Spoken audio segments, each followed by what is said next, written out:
स्वागत है सभी का ITI एग्जाम के यूट्यूब चैनल पर। दोस्तों आज में क्लास होने वाली है ITI सेकेंडरी वालों के लिए होने वाली है इलेक्ट्रिशियन थ्योरी की। ठीक है, और आज की जो क्लास होगी इसमें हम ऐसे क्वेश्चन डिस्कस करेंगे, ऐसे क्वेश्चन पढ़ेंगे जो पिछले सालों में आए हैं। ठीक है, जो पिछले सालों में पूछे गए हैं और जो आने वाले इस साल जो है क्वेश्चन आएंगे एग्ज़ाम में, तो उन्हीं क्वेश्चनों को हम डिस्कस करने वाले हैं। और फिलहाल दोस्तों मैं बता दूं, अभी एग्ज़ाम की डेट नहीं आई है कि अभी आप कंफ्यूज हो रहे हो, तो अभी कंफर्म डेट नहीं आई है एग्ज़ाम की, मैं बता रहा हूँ। जैसे कोई एग्ज़ाम से रिलेटेड कोई भी नोटिस आएगा मैं आपको बता दूंगा दोस्तों। ठीक है, तो टेंशन लेने की जरूरत नहीं है, अपनी तैयारी करते रहिए। फिलहाल आपकी कोई भी डेट नहीं आई है और नहीं आपके प्रमोशन को लेकर कोई भी अभी बात छिड़ी है। ठीक, तो चलिए क्लास को स्टार्ट करता हूँ। उससे पहले मैं बता दूँ दोस्तों आपको, जो पिछली मेरी क्लास हुई थी उसमें जो है सिर्फ 2 छात्रों ने ही जो है राइट आंसर बताया है। जो मैंने क्लास के बीच में या लास्ट में जो क्वेश्चन पूछे थे उनमें से सबसे पहले मैं आपको बता दूं, महेश साहू हैं, तो इन्होंने राइट आंसर दिया था जो मैंने 30 का पूछा था। ठीक है, जो पिछली जो क्लास हुई थी इलेक्ट्रिशियन थ्योरी की, उसमें मैंने 30 जो क्वेश्चन था, 30वां क्वेश्चन, उसका मैंने राइट आंसर आपसे पूछा था। तो सिर्फ एक ही मतलब बंदे का जो है उसमें जवाब आया है। ठीक है, उन्होंने सही राइट आंसर भी दिया है। ठीक है, महेश साहू करके इनका नाम है, तो उन्होंने राइट आंसर दिया। और एक अमित तिवारी जी है, हालांकि इन्होंने सिर्फ 30वें का राइट आंसर नहीं बताया, लेकिन उन्होंने 2-3 जो क्वेश्चन हैं उनके जो है उन्होंने राइट आंसर बताए हैं। ठीक है, तो यार आप भी मतलब क्वेश्चन जो है मतलब जब भी आप कि मतलब सक्सेसफुल होंगे जब आप क्वेश्चन करना सीखोगे। जितने भी मैं क्वेश्चन पूछता हूँ, क्योंकि आप लोग पूरी क्लास नहीं देखते हो, ठीक है, तो इसलिए मैं बोलता हूँ कि क्लास को पूरा देखा करो, तभी आपको सब कुछ समझ में आएगा। ये जिन्होंने राइट आंसर बताए हैं इन्होंने पूरी क्लास देखा, तब इन्होंने अच्छे से समझा, उसके बाद दोस्तों जो है इन्होंने राइट आंसर बताया। ठीक है, तो आप भी जो है अपना राइट आंसर बता दीजिएगा मुझे कमेंट में। अगली जो क्लास होगी उसमें आपका भी जो कमेंट बॉक्स में यहाँ पर स्क्रीन पर लगा दिया जाएगा। ठीक है, तो चलिए क्लास को स्टार्ट करता हूँ। जो पहला क्वेश्चन आप लोगों के सामने कि निम्नलिखित में तो कौन सा लैब प्रचालन के लिए DC सप्लाई आवश्यक है। और जो हमारा चैप्टर है वो है हमारा कन्वर्टर चैप्टर जो है दोस्तों मैंने आपको बेसिक से करवाया भी है। अब मैं बता दूँ उसका जो कन्वर्टर होता क्या है, मैं फिर भी आपको बता रहा हूँ कि जो प्रत्यावर्ती धारा को जो दिष्ट धारा में रूपांतरित करता है, भाई क्या होता है आपका परिवर्तक होता है। यानी कन्वर्टर जो है आपका कहलाता है, यानी कि AC को DC में बदलने की जो क्रिया होती है, जो काम करता है, भाई क्या करता है, परिवर्तक करता है, यानी ये कन्वर्टर का कार्य होता है। जैसे कि मोटर जनरेटर सेट हो गया, और small motor generator set, medium motor generator set, और जो उसके इसके रोटरी प्रकार, वैसे तो कई प्रकार के होते हैं, 3 फेज रोटरी और सिंगल फेज रोटरी, तो इस टाइप से होते हैं। सब कुछ आपको पता लग जाएगा। फिलहाल आप क्वेश्चन करिए, सब कुछ आपको डिस्कस हो जाएगा। ठीक है, तो जो क्वेश्चन दोस्तों दिया गया है वो है हमारा, निम्नलिखित में से कौन से लैंप के प्रचालन के लिए DC सप्लाई आवश्यक है। चलिए, अब राइट आंसर बताना है आपको कि क्या जो है आपका राइट आंसर होगा। और जो भी क्वेश्चन का मैं राइट आंसर आपसे पूछूंगा क्लास में, उसका जो है आपको कमेंट में मुझे राइट आंसर बताना है। और फिर मैं देखूंगा कि किस किस जो है छात्र ने यह क्लास पूरी देखी है। तो यहाँ पर जो आपका राइट आंसर दोस्तों होगा, कौन सा होगा, वो होगा आपका arc lamp. Option number C के साथ जो है आपका राइट आंसर चला जाएगा। यहाँ पर थोड़ा सा ज़्यादा मतलब हैवी हो रहा है ये, इसको मैं सही कर देता हूँ। ठीक है, तो यहाँ पर जो है C ऑप्शन जो है आपका राइट आंसर दोस्तों यहाँ पर हो जाएगा, C ऑप्शन। चलिए, अब जो अगला सवाल है आप लोगों के सामने है कि निम्न में से कौन सा मेटल रेक्टिफायर कहलाता है। निम्न में से कौन सा मेटल रेक्टिफायर कहलाता है, इनमें से आपको राइट आंसर बताना है। तो यहाँ पर जो होगा आपका silicon diode rectifier, option number A के साथ जो है आपका राइट आंसर यहाँ पर चला जाएगा। ठीक है, चलिए अब देखते हैं आपका अगला सवाल, 3rd नंबर का क्या कहता है कि किस प्रकार के AC से DC परिवर्तक में जो होती है क्षतियाँ कम है और दक्षता कम है, कौन से सेट में है। मैंने बताया ना कि दो इसके अलग अलग प्रकार होते हैं, मिनी रोटर और आपका हाई रोटर, तो इस प्रकार के जो हैं इसमें रोटर पाए जाते हैं रोटरी में। बताइए, तो यहाँ पर मेटल रेक्टिफायर जो है आपका राइट आंसर हो जाएगा, D ऑप्शन जो है आपका राइट आंसर यहाँ पर हो जाएगा। अगला सवाल, निम्न में से किस अनुप्रयोग के लिए DC सप्लाई आवश्यक है। निम्न में से किस अनुप्रयोग के लिए DC सप्लाई आवश्यक है। 4th नंबर क्वेश्चन है, इसका आपको राइट आंसर बताना है दोस्तों। तो यहाँ पर जो राइट आंसर होगा वैद्युतिक घरेलू उपकरण, क्या होगा, D ऑप्शन जो है दोस्तों यहाँ पर आपका राइट आंसर हो जाएगा। चलिए अगला राइट आंसर, अगला क्वेश्चन है कि बड़े आकार में एमजी सेट में प्रयुक्त एसी मोटर होती है? बड़े आकार में एमजी सेट में प्रयुक्त एसी मोटर होती है। पांचवा क्वेश्चन है आप लोगों के सामने। तो वाउंड जो होती है rotor induction motor, wound rotor induction motor. आपका राइट आंसर किसके साथ जाएगा? ऑप्शन नंबर बी के साथ जाएगा। अब छठा क्वेश्चन आप लोगों के सामने दिया गया है। छठा क्वेश्चन आप लोगों के सामने, इसका आपको राइट आंसर बताना है कि क्या होगा। चलिए, छठा क्वेश्चन का आपको राइट आंसर बताना है। हालांकि इसमें ऑप्शन सिर्फ ए भी दिया गया है, क्वेश्चन पढ़ लेते हैं फिर भी। किसी रेक्टिफायर उपकरण को बैटरी चार्जिंग के लिए प्रयुक्त करना है तो उसके लिए रेक्टिफायर का चयन निम्नलिखित आधार पर करना चाहिए। तो उसका जो होता है पावर रेटिंग के हिसाब से होता है ना, पावर रेटिंग यानी कि जो शक्ति रेटिंग होती है उसके आधार पर होता है। इसमें ऑप्शन तो नहीं है। इसका जो राइट आंसर होगा वो होगा दोस्तों पावर की रेटिंग होती है, जो शक्ति की रेटिंग, ठीक है, उसके आधार पर ही जो है इसका चयन किया जाता है रेक्टिफायर का, ठीक है। चलिए, तो यहाँ पर जो है ऑप्शन नहीं है, जो होगा आपका यहाँ पर शक्ति रेटिंग। चलिए, अगला सवाल आप लोगों के सामने है। अगला सवाल दिखाता हूँ आपको। ये देखिए, अगला सवाल आ चुका है सातवां क्वेश्चन का। इन्वर्टर का प्रकार है, इन्वर्टर का प्रकार है, बताइए कौन सा है इनमें से, बताइए। सातवें, तो इलेक्ट्रॉनिक इन्वर्टर, ठीक है, रोटर इन्वर्टर भी नहीं होगा, ठीक है, तो वो तो अब कन्वर्टर का हो जाएगा ना, इन्वर्टर का पूछा है इन्होंने, तो इलेक्ट्रॉनिक इन्वर्टर जो है आपका राइट आंसर हो जाएगा। अगला आठवां, रोटरी इन्वर्टर की डीसी साइड किसकी तरह कार्य करती है, बताइए। रोटरी इन्वर्टर की डीसी साइड किसकी तरह कार्य करती है? आठवां क्वेश्चन आप लोगों के सामने है। तो कंपाउंड मोटर की तरह, बी ऑप्शन जो है आपका राइट आंसर यहाँ पर हो जाएगा, ठीक है। चलिए, अगला सवाल देखते हैं क्या कहता है। 9th नंबर का है कि इलेक्ट्रॉनिक इन्वर्टर का प्रकार है, इलेक्ट्रॉनिक इन्वर्टर का प्रकार है क्या? 9th नंबर का, तो बाईपोल जो है आपका ट्रांजिस्टर टाइप इन्वर्टर होता है, और डिजिटल यानी कि मोस्फेट जो होता है टेक्नोलॉजी टाइप के इन्वर्टर का। तो यानी कि ए और बी दोनों जो है सी ऑप्शन राइट आंसर यहाँ पर आपका हो जाएगा, 9th नंबर, ठीक। चलिए, अब बढ़ते हैं आपके अगले सवाल की ओर, देखते हैं क्या कहता है। 10वां क्वेश्चन आप लोगों के सामने आ चुका है। देखिए क्या कहता है। 10वां सवाल है आप लोगों के सामने कि मोटर जनरेटर सेट में जनरेटर किस प्रकार का होता है? मोटर जनरेटर सेट में जो जनरेटर होता है किस प्रकार का होता है? 10वां क्वेश्चन आप लोगों के सामने। तो यहाँ पर जो होता है वो डीसी प्रकार का दोस्तों, ऑप्शन नंबर सी जो है आपका राइट आंसर यहाँ पर हो जाएगा, ठीक है। अब बढ़ते हैं आपके 11वें क्वेश्चन की ओर। 11वां क्वेश्चन आप लोगों के सामने कि मोटर जनरेटर सेट में कनेक्शन किस प्रकार होते हैं? मोटर जनरेटर सेट में कनेक्शन किस प्रकार होते हैं, बताइए। 4 ऑप्शन आपके सामने दिए गए हैं, इनमें से आपको राइट आंसर बताना है कौन सा जो आपका राइट आंसर होगा। चलिए, तो यहाँ पर कौन सा होना चाहिए? एक कलिए भी नहीं होगा, त्रिकलिए भी नहीं है, तो एक कलिए त्रिकलिए दोनों होंगे ना, ठीक है। तो यहाँ पर सी ऑप्शन राइट आंसर हो जाएगा आपका, ठीक है। सी ऑप्शन जो है आपका राइट आंसर यहाँ पर हो जाएगा। अगला सवाल 12वां कि निम्न में से किस जो है कहा गया है वह युक्ति जो एसी को डीसी में परिवर्तित नहीं कर सकती, इनमें से आपको बताना है। जो एसी को डीसी में परिवर्तित नहीं कर सकती, इनमें से आपको बताना है कौन सी चीज़ है। 12वां क्वेश्चन, तो यहाँ पर जो आपको साफ साफ दिख रहा होगा क्या? अच्छा 12वां क्वेश्चन है, इसका आपको मुझे राइट आंसर बताना है।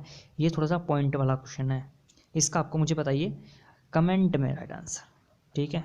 कमेंट में मुझे राइट आंसर बताना है आपको, ठीक है। जो बताएगा उसका नाम लिया जाएगा, साफ है सीधी बात, ठीक है।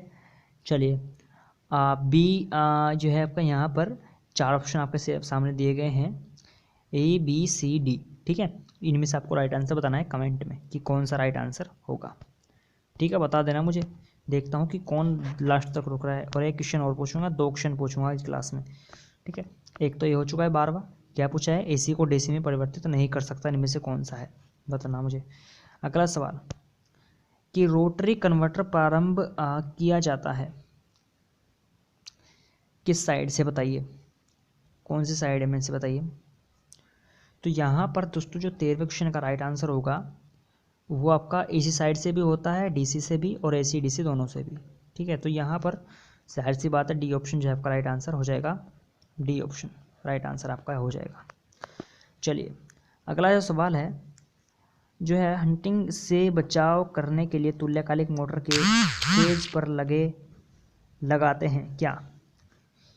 40 नंबर क्वेश्चन है, इसका सबको पता होगा, पिछले जो मैंने करवाया है सिंक्रोनस मोटर का जो चैप्टर करवाया, स्लिप रिंग रंगे होते हैं ना, ठीक है, ये तो आपको पता ही होगा।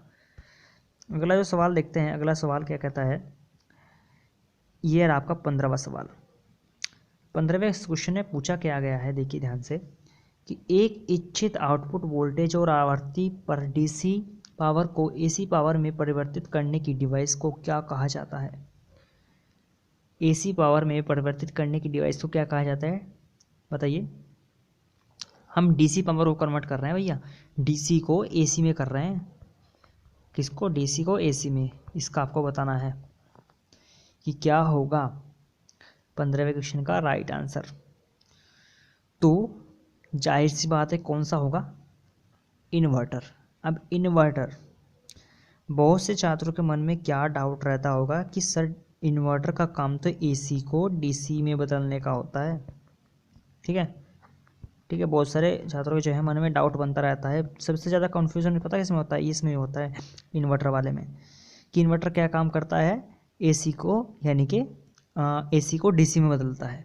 लेकिन ना, इन्वर्टर का कार्य क्या होता है, वो आपका क्या होता है, डीसी को एसी में बदलता है, डीसी को एसी में। अब वो कैसे बदलता है देखिए, स्टोरेज जो होता है आपका करंट, वो क्या होता है, डीसी, ठीक है। मान लीजिए आपके घर में इन्वर्टर लगा है, बैटरा होता है ना, जो बैटरा, बड़ा बैटरा होता है जो आपके घरों में लगा होता है, तो उसमें क्या होता है, जो स्टोरेज करंट होता है वो क्या होता है, वहाँ पर डीसी होता है ना, डीसी, ठीक है, डीसी करंट होता है। अब इन्वर्टर क्या काम करेगा, जो आपका बैटरी में जो करंट है ना डीसी, उसको क्या करेगा, उसको कन्वर्ट करके जो है आपके घर में एसी सप्लाई में दे देगा वो। ये होता है उसका काम इन्वर्टर का। ये नहीं कि जो सप्लाई बाहर से आ रही है, मतलब जो मेन फेज से आ रही है वो एसी आ गई है और फिर डीसी में बदल कर, ये आपके मन में सबसे बड़ा डाउट रहता है कि इन्वर्टर का कार्य क्या होता है, एसी को डीसी में बदलना ना। ये आपको ध्यान रखना है, डीसी को एसी में बदलता है इन्वर्टर, ठीक है, डीसी पावर को एसी पावर में बदलता है, ये आपको ध्यान रखना है, ठीक है। चलिए ये कन्फ्यूजन आपका दूर हो गया होगा। चलिए अगला है कि एसी साइड किसकी तरह कार्य करता है रोटरी कन्वर्टर में। 16वां क्वेश्चन आप लोगों के सामने है।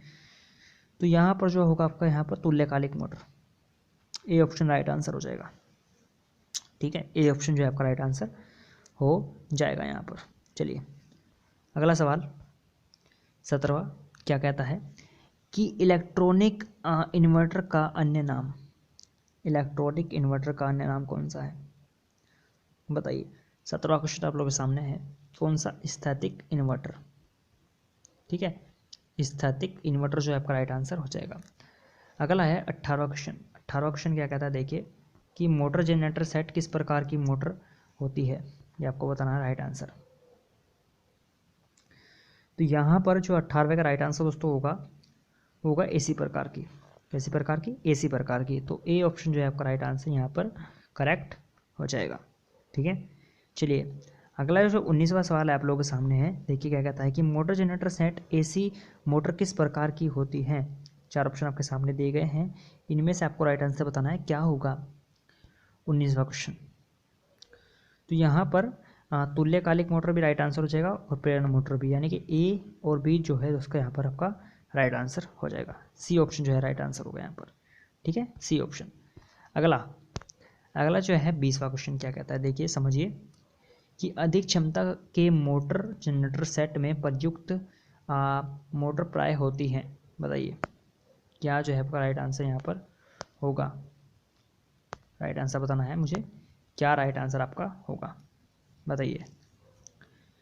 तो यहाँ पर जो 20वां क्वेश्चन होगा वो कैसी होगी मोटर, तुल्यकालिक, कैसी, तुल्यकालिक, यानी कि आपकी सिंक्रोनस मोटर होगी। चलिए अगला जो बढ़ते हैं आपके अगले सवाल की ओर, इसमें दिया गया है 21वां सवाल कि अधिक क्षमता के मोटर जनरेटर सेट में प्रयुक्त जनरेटर प्राय किस प्रकार का होता है, आपको बताना है राइट आंसर। 21वां क्वेश्चन। तो यहाँ पर जो राइट आंसर होगा दोस्तों वो होगा आपका यहाँ पर श्रेणी में भी नहीं होता, समांतर में भी और कंपाउंड में भी ये नहीं होता मोटर जनरेटर सेट तो। ठीक है, तो इनमें से तो राइट आंसर होने से रहा। ठीक है, तो ये तो भैया कोई सा भी नहीं होगा राइट आंसर, तीनों में से नहीं होगा। ना तो सीरीज में होता है, ना समांतर में होता है, ना ही कंपाउंड प्रकार का होता है। तो इनमें से कोई भी राइट आंसर नहीं होगा। डी ऑप्शन यहाँ पर कट हो जाएगा। ठीक है, डी ऑप्शन। बढ़ते हैं अगले सवाल की ओर। अगले सवाल की ओर देखते हैं क्या कहता है अगला सवाल।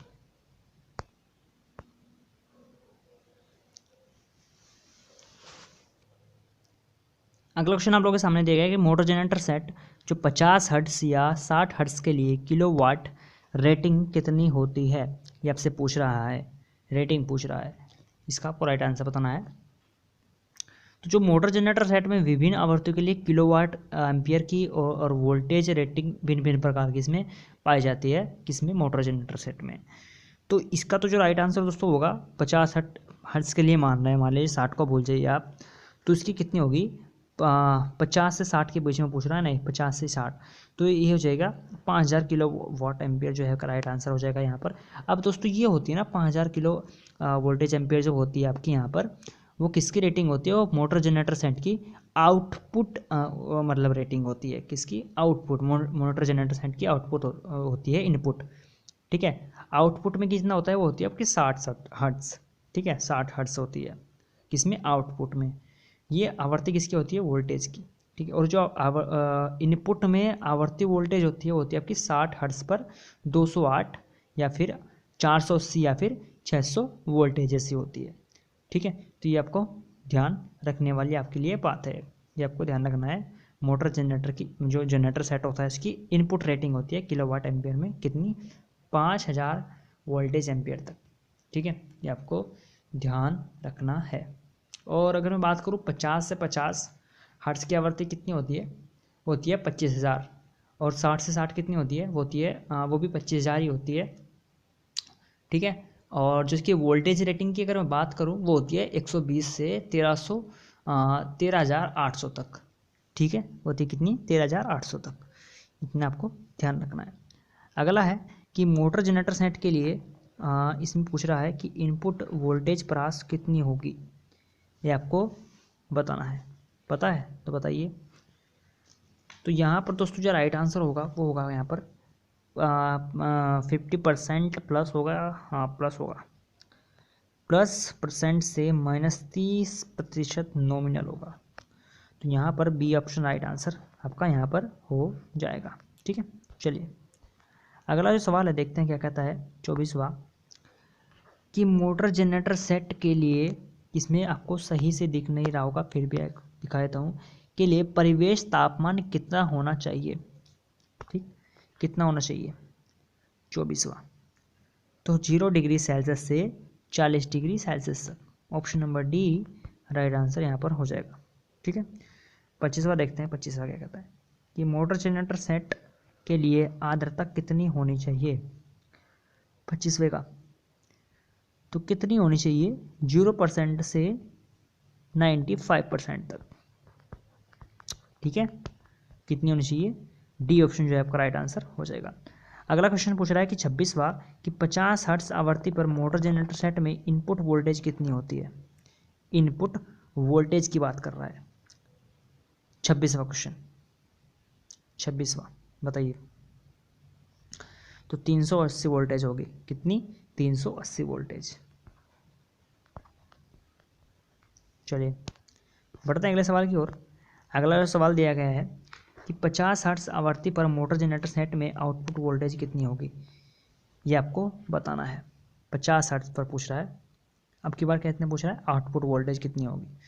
27वें का, जैसा कि पिछले बताया मैंने, ये हो गया आपके दोस्तों यहाँ पर 415 वोल्टेज। ठीक है, चलिए कौन सा, सी ऑप्शन राइट आंसर हो जाएगा। अगला 28वां, मोटर जनरेटर सेट की 50 हर्ट्ज आवृत्ति पर कितनी जो है गति होनी चाहिए, कितनी आरपीएम की, 28वें का तो कितनी, 1200 आरपीएम। बी ऑप्शन जो है आपका राइट आंसर हो जाएगा दोस्तों। ठीक है, चलिए अगला जो क्वेश्चन है 29वां देखते हैं क्या कहता है। 29वां, कि कि सॉलिड स्टेट कंट्रोल को मुख्यतः कहाँ उपयोग में लिया जाता है। 29वें का राइट आंसर पता हो तो बताइए। तो यहाँ पर दोस्तों राइट आंसर होगा डीसी में भी और एसी में भी, दोनों में स्टार्टिंग में। तो ए और बी दोनों जो है राइट आंसर हो जाएगा। सी ऑप्शन राइट आंसर हो जाएगा यहाँ पर, ठीक है, सी ऑप्शन। चलिए अगला जो सवाल है देखते हैं, तीसरा क्या कहता है कि जो है परिवर्ती स्पीड ड्राइविंग किसके सिद्धांत पर कार्य करती है को बताना है। तो तीसरे का जो राइट आंसर हो जाएगा वो हो जाएगा आपका यहाँ पर प्रेरण मोटर की तुलना करेगी स्पीड पर। तो ए ऑप्शन जो है आपका राइट आंसर यहाँ पर हो जाएगा, ठीक है। चलिए अब बढ़ते हैं आपके अगले सवाल की ओर। अगला जो सवाल है आप लोगों के सामने इस प्रकार है, देखिए क्या कहता है कि मोटर जनरेटर सेट में बियरिंग किस प्रकार के लगे होते हैं, बताइए बताइए, राइट आंसर किसके साथ जाना चाहिए। तो 31 का जो होगा यहाँ पर ग्रीस लुब्रिकेट और एंटी फिक्स प्रकार का और फिक्शन प्रकार के, ए और बी दोनों प्रकार के होने चाहिए। सी ऑप्शन राइट आंसर हो जाएगा, ठीक है। पढ़ते हैं 32वें क्वेश्चन की ओर। 32वां जो है कि पावर इलेक्ट्रॉनिक्स कन्वर्टर किस प्रकार की युक्ति से बने होते हैं, बताइए। 32 तो अर्धचालक की युक्ति से बने होते हैं। बी ऑप्शन राइट आंसर हो जाएगा, ठीक है। चलिए बढ़ते हैं अगले 33 की ओर। एसी से डीसी कन्वर्टर का कार्य है, एसी से डीसी कन्वर्टर का कार्य है 33। तो नियत एसी वोल्टेज को परिवर्तित डीसी वोल्टेज में रूपांतरित करना, ठीक है। तो बी ऑप्शन जो है आपका राइट आंसर यहाँ पर हो जाएगा। चलिए अगला सवाल देखते हैं क्या कहता है।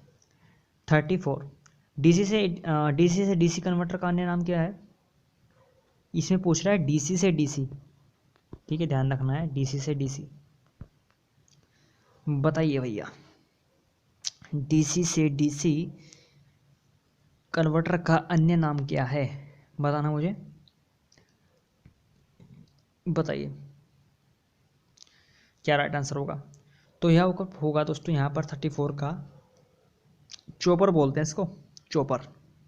ध्यान रखने वाली बात है, क्या बोलेंगे, चॉपर, चॉपर, ठीक है, चॉपर बोलेंगे। 35 कि डीसी को एसी कन्वर्टर का अन्य नाम क्या है, डीसी से एसी में पता है। तो वो होगा दोस्तों यहाँ पर इन्वर्टर, डीसी से एसी में, ठीक है, जैसा कि मैंने आपको बताया था, ना कि एसी से डीसी। चलिए अगला है 36वां। डायोड रेक्टिफायर का कार्य क्या है, डायोड रेक्टिफायर का तो कौन सा है, एसी इनपुट वोल्टेज को फिक्स डीसी वोल्टेज में रूपांतरित करना। ए ऑप्शन जो है राइट आंसर यहाँ पर हो जाएगा, ठीक है। चलिए अगला पढ़ते हैं सवाल की ओर। 37वां देखते हैं क्या कहता है।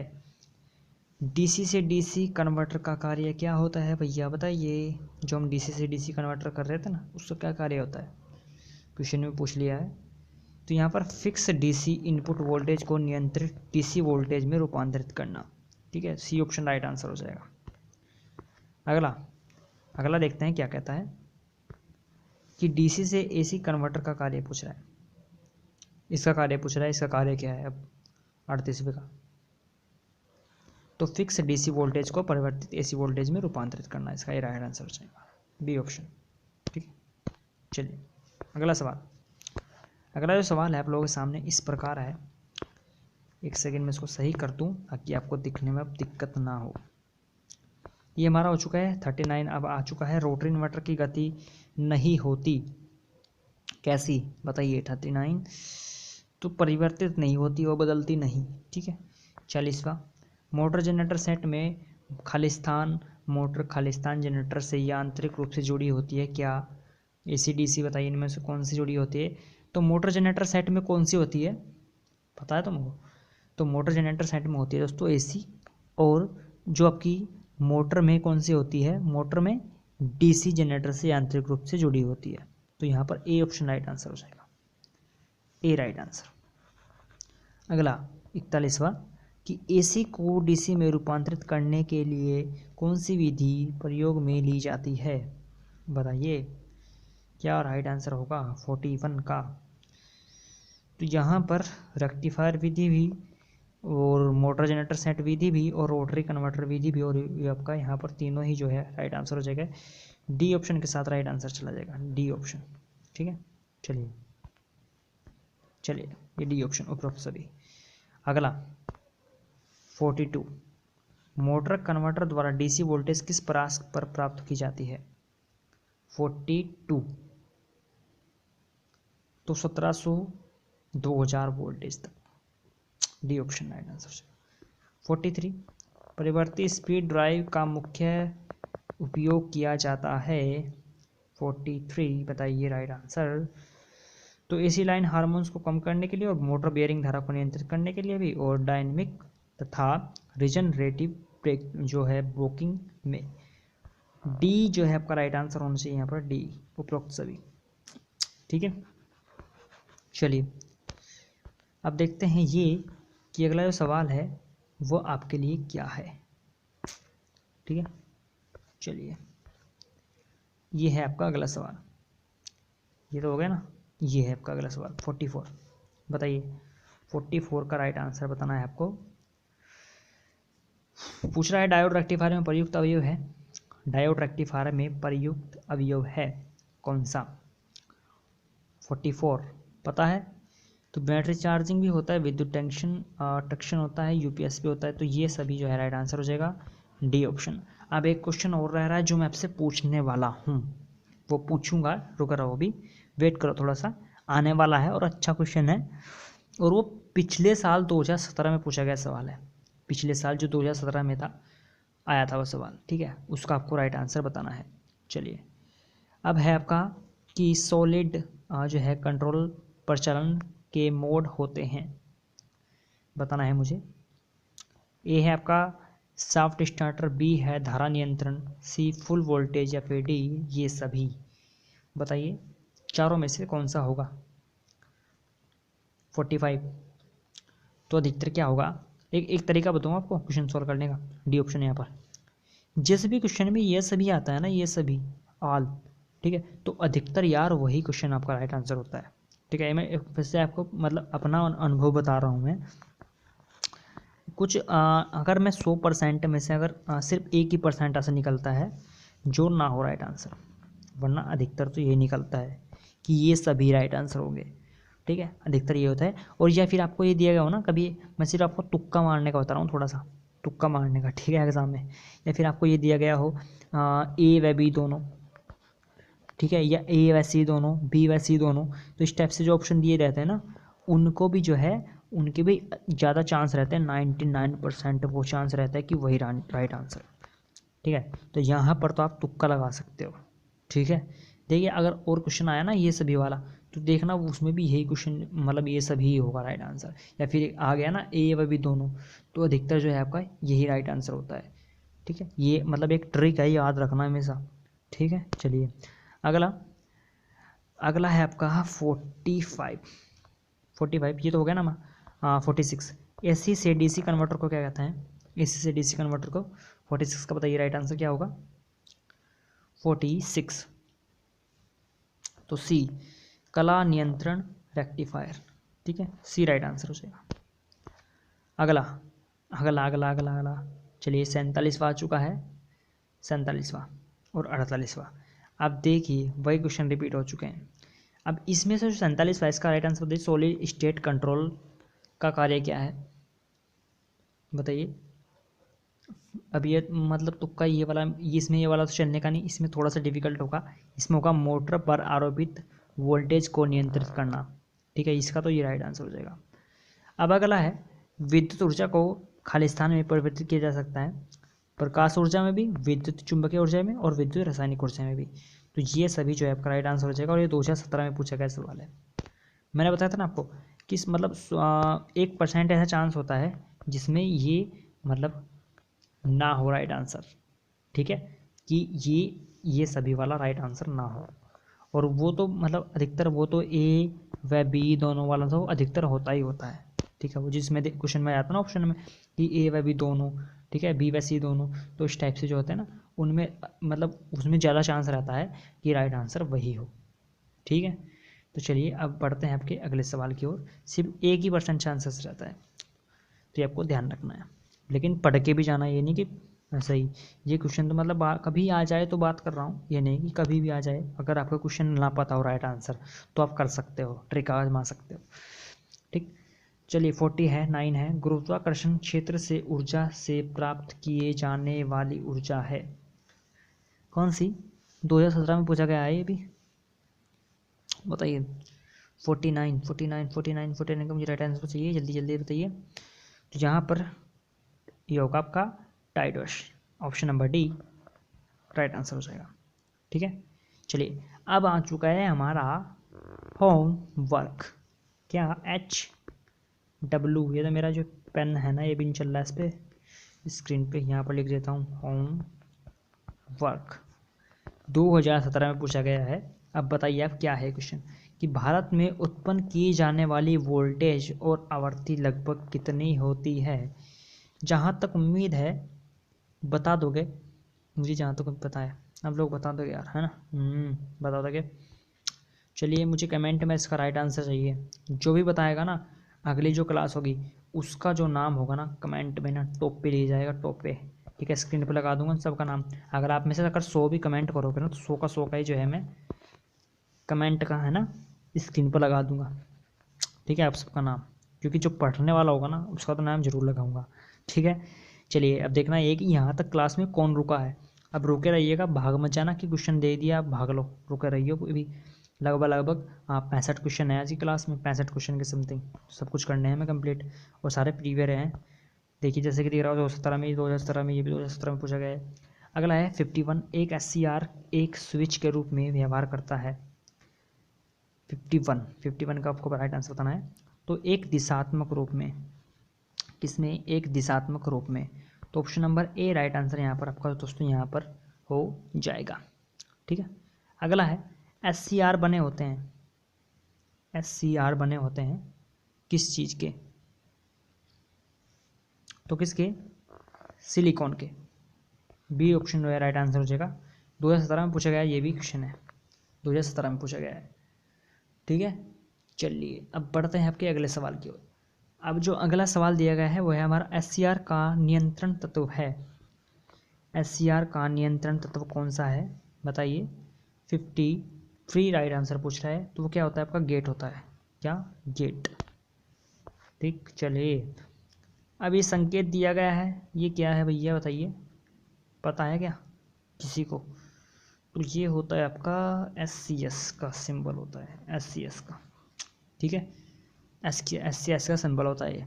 अगला 55वां है कि खालिस्तान को एक वांछित एनोड 2 गेट बटन करने के बाहरी रूप में प्रोग्राम किया जाता है, और ये 2017 में कोई पूछा गया है, और ये भी 2017 में पूछा गया क्वेश्चन है। 55, तो ये क्या होगा आपका? पुट होगा, पुट, PUT पुट। ठीक है, बी ऑप्शन राइट आंसर हो जाएगा। चलिए अगला जो सवाल है देखते हैं क्या कहता है। 56, रोटरी कन्वर्टर आमतौर पर किसमें उपलब्ध होता है? 18 में पूछा गया है, 2018 का सवाल है, इम्पोर्टेंट है। 56वां क्वेश्चन आप लोगों के सामने है, बताइए क्या होगा? तो वही हमारा क्या होगा? ए व बी दोनों। ठीक है, सिंगल और फेज 3 फेज दोनों होते हैं। सिंगल भी जैसे कि मैंने बताया था स्टार्टिंग में आपको, सिंगल भी और 3 फेज भी दोनों होते हैं रोटरी कन्वर्टर में। ठीक है, ये आपको ध्यान रखना है, सिंगल भी और 3 फेज भी। अगला 57, 2018 में पूछा गया है कि mercury arc rectifier anode Khalistan के बने होते हैं। तो ये किसके बने होते हैं, ये आपको ध्यान रखने वाली बात है, बताइए। 57 का, तो वो ग्रेफाइट का तो बने होते हैं। ठीक है, सिर्फ कार्बन, मतलब कार्बन चक्कर में मत रहना कि कार्बन के बने, सिर्फ ग्रेफाइट के बने होते हैं। ठीक है, ये आपका राइट आंसर बी ऑप्शन हो जाएगा। ठीक है, बी ऑप्शन। अगला सवाल है, अगला है कि 58वां, खालिस्तान को हॉट कैथोड रेक्टिफायर के रूप में जाना जाता है, बताइए। 58, तो किसको? टंगर बल्ब रेक्टिफायर को, 2018 में पूछा गया है। चलिए 59, मशीन को AC को DC में बदलती है क्या? AC को DC में कौन सी मशीन बदलती है बताइए जल्दी से, बताइए। कन्वर्टर या फिर इन्वर्टर या फिर दोनों? 59, तो ये तो आपको पता होना चाहिए, कन्वर्टर। ठीक है, AC को DC में बदलता है, और DC को AC में क्या बदलता, कौन सा बदलता है, इन्वर्टर। ठीक है, ये आपको ध्यान रखना है, कन्वर्टर इन्वर्टर का उल्टा ही होता है, ये आपको ध्यान रखना है। चलिए अगला सवाल, अगला है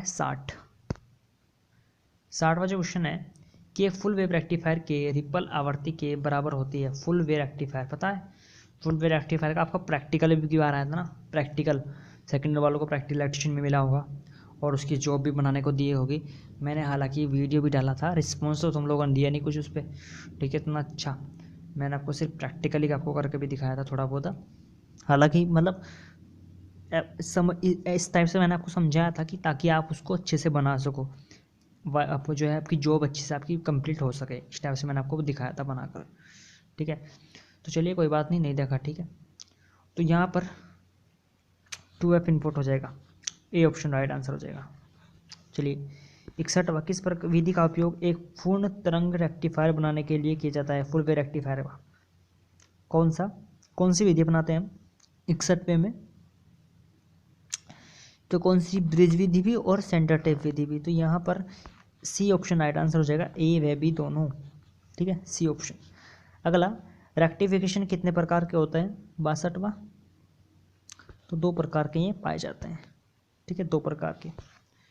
चलिए अब है हमारा सेकंड लास्ट क्वेश्चन, बताइए मुझे 63, 3 फेज इन्वर्टर में PWM स्विच स्कीम का उपयोग किस लिए किया जाता है। 2018 में पूछा गया सवाल है। तो दोस्तों यहाँ पर राइट आंसर क्या होगा आपका, लो ऑर्डर हार्मोनिक्स में कमी करना तथा हाई ऑर्डर हार्मोनिक्स में वृद्धि करना। बी ऑप्शन राइट आंसर हो जाएगा। ठीक है, चलिए अगला है सेकंड लास्ट है हमारा, रोटरी कन्वर्टर के, ये आपका रोटरी कन्वर्टर है, इसका जो एक्स वाला पार्ट है ना, ये वाला, ठीक है, ये दिया गया है आपको। तो इसका आपसे पूछ रहा है कि ये क्या नाम है इसका, बताइए। यहाँ पर 3 फेज सप्लाई आ रही है, ये रोटरी भाग दिया गया है, आपको बताइए रोटरी कन्वर्टर का चिन्ह है ये। ठीक है, बताइए, पता है। तो ये आपका राइट आंसर क्या होगा यहाँ पर, तो वो क्या करता है, AC को DC में बदलता है। ठीक है, यहाँ पर ऑप्शन तो दोस्तों यहाँ पर दिए गए नहीं है, तो AC को DC में बदलने का काम होता है। ठीक है, चलिए क्या होगा आपको राइट आंसर, ऑप्शन नंबर हो जाएगा यहाँ पर, DC से AC में बदलना। चलिए लास्ट है 65, निम्न में से कौन से प्रकार का रेगुलेटर अधिक कार्यकुशल माना जाता है। तो बता दो, वो होगा आपका स्विचिंग रेगुलेटर, सी ऑप्शन। अब देखना दोस्तों ये है कि कौन यहाँ पर लास्ट तक जो है क्लास में रुका है, जो रुका है ना उसको दिल से धन्यवाद। ठीक है, आप लोगों का बहुत बहुत धन्यवाद कि आप लोग लास्ट तक रुके, जो भाग्य होंगे। और आप जितनों ने भी मतलब क्लास लास्ट तक देखी है, ठीक है, तो आप जो है कमेंट में मुझे बताना, जो मैंने आपके 2 क्वेश्चन पूछे हैं ना, 2 क्वेश्चन आपसे पूछे हैं, तो उनके मुझे राइट आंसर जो है कमेंट में ज़रूर बताना। उसके जो बाद जो अगली हमारी जो क्लास होगी उसमें आपका जो है नाम मैं आपका जो है स्क्रीन पर लगा दूंगा। ठीक है, स्क्रीन पर आपका जो है नाम मैं लगा दूंगा। ठीक है, तो चलिए आज की जो क्लास को मैं समाप्त करने वाला हूँ। क्लास अच्छी लगे तो बस एक क्या करना है आपको, लाइक तो करिए, बस एक शेयर कर देना, ठीक है, शेयर ज़रूर कर देना। और बस एक, अगर आप चैनल पर नए हो तो मतलब कोई होगा, वैसे तो सभी मेरे पुराने व्यूअर्स देख रहे होंगे, लेकिन अगर फिर भी नए हो तो सब्सक्राइब जरूर कर लेना। ठीक है, और जितने भी देख रहे हो ना, बस क्या करना है आपको, शेयर करना है वीडियो को।